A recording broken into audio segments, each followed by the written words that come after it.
This Google Workbook has over 80 lessons that you need to know to master using Google Sheets. Scroll through and select the lesson or go in order.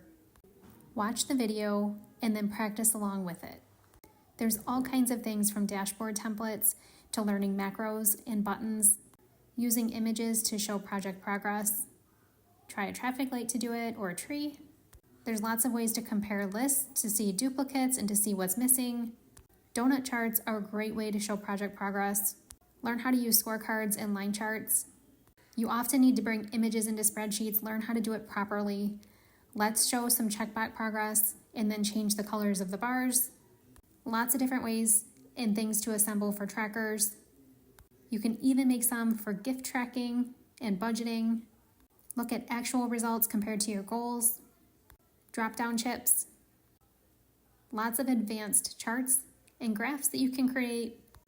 Get started today.